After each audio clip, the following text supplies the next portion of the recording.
the day, number 2. Education Amendment Bill, second reading. Mr Speaker. Honourable Hikia-Parata. Mr Speaker, I move that the Education Amendment Bill be now read a second time. Mr Speaker, I wish to thank the members of the Education and Science Select Committee for their efforts, their assiduous efforts in considering all aspects of this bill. I'd also like to thank those members of the public who made very thoughtful submissions and informed the considerations of the committee. And I would particularly like to acknowledge the work done by Tracy Martin as part of the Education and Science Select Committee to develop useful recommendations, and in particular those relating to the application of the Ombudsman's Act to the disciplinary parts of the bill. And I've no doubt that her role on boards of trustees informed that particular contribution. All of these views are reflected in the changes made to improve the bill. The Education Amendment Bill has 3 main objectives. The first is to establish the framework for the creation of partnership schools, kura haurua. They will be one of a third type of school in our system, alongside state and state-integrated schools and private schools that bring together the education, community and business sectors to create new opportunities for student achievement. Second, to safeguard students by establishing clear provisions around the exercise of search, surrender and retention powers in schools. This will enable principals, trustees and teachers to create a learning environment that is safe and conducive to positive learning while respecting the privacy and dignity of students.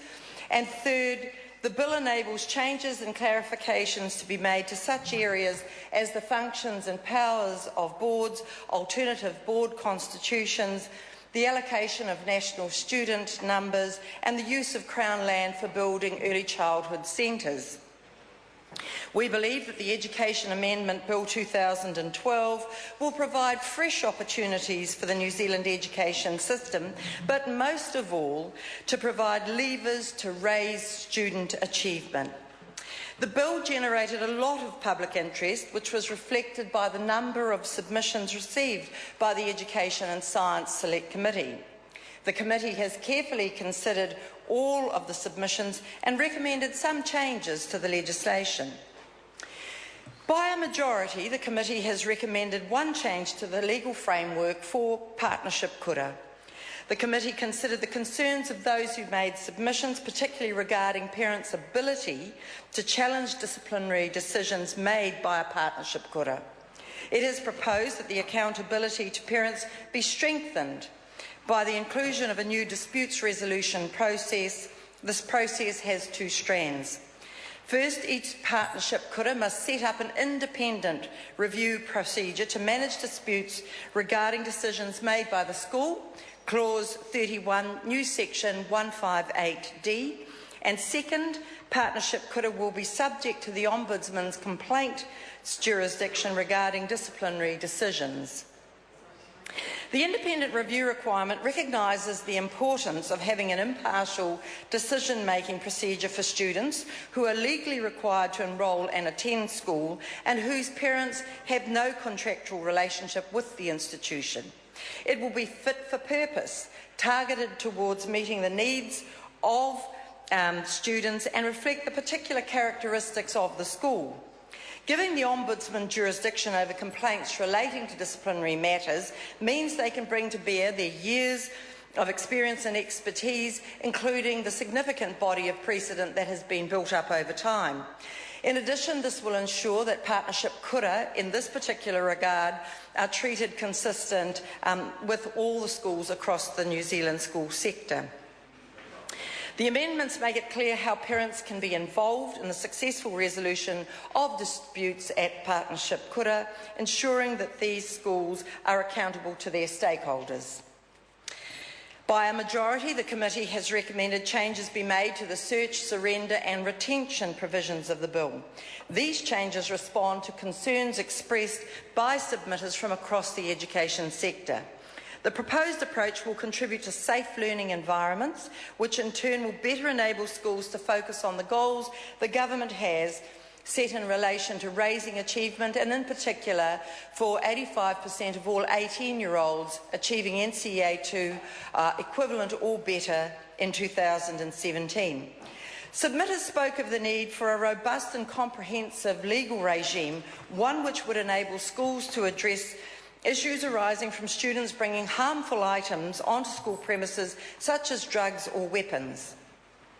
The government is keen to give teachers and authorised persons the full range of tools and powers to ensure that a positive and safe environment is created within which student learning can get on unhindered. We want to increase the level of safety for students and teachers. Schools where students don't feel safe are not fit for purpose. We want students to feel secure in their surroundings in order that they can learn. At the same time, we want to ensure that the privacy and dignity of students is protected and that the actions taken by teachers and authorised persons fit within boundaries that protect everyone.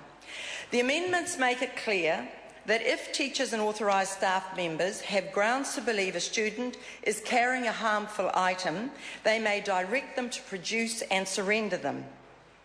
Should the student refuse, teachers and authorised staff members can require a student to remove outer clothing and surrender any bag or container for the purposes of a search. The amendments provide further clarity on the collection of bodily samples, the use of drug testing and voluntary drug programs, and the use of drug dogs by contractors in the school environment. The bill ensures that teachers and authorised staff members must conduct any search with respect and sensitivity and in a manner that affords the student the greatest degree of privacy. This is an important safeguard, that is, the reciprocal obligations of search, surrender and retention, and the respect for the privacy of students and reasonable search. The Secretary for Education will be required to issue rules and guidelines. These guidelines will be prepared in full consultation with the sector and will cover practical aspects of the new search, surrender and retention provisions, providing guidance to support and help boards in developing policies fit for purpose. The guidelines will provide best practice advice, examples and scenarios, and boards must give regard to these in forming their policies. I am confident that the bill provides schools with an effective legal framework to create safe learning environments. By a majority, the committee has recommended a change be made to provisions for alternative constitutions. Some submitters expressed concern that under the new streamlined option for ministerial approval of alternative board constitutions, the minister's powers were unconstrained. The committee has recommended that the minister be required to approve such a constitution only if she or he has reasonable cause to believe that it is in the best interests of the affected school or schools. The government intends to support the amendments recommended by the majority of the committee. The government is committed to ensuring that every young New Zealander has the potential to succeed through acquiring the relevant skills and qualifications to successfully participate in the modern economy. Our unrelenting focus is on how we raise achievement for all students and move past the average of 4 out of 5 to how we can ensure that 5 out of 5 can be educationally successful. To conclude, the Education Amendment Bill provides the foundation for further positive changes to our education system.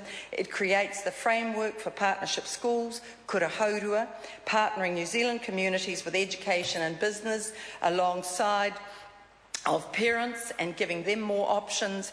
It ensures that we focus on raising achievement. It provides for schools to have a safe and secure environment and balances the reciprocal rights of creating security for students while respecting the privacy and dignity of other students. And the bill enables a small number of other changes and clarifications to be made to such areas as the functions and powers of school boards, alternative board constitutions, the issuing of national student numbers, and the ability to build new early childhood centres on Crown land. I'm confident that this bill supports the government's aim of providing that 5 out of 5 learners are achieving educational success. Mr Speaker, I now commend the Education Amendment Bill to the House. The question is that the motion be agreed to. Mr Speaker. Chris Hipkins. Thank you, Mr Speaker.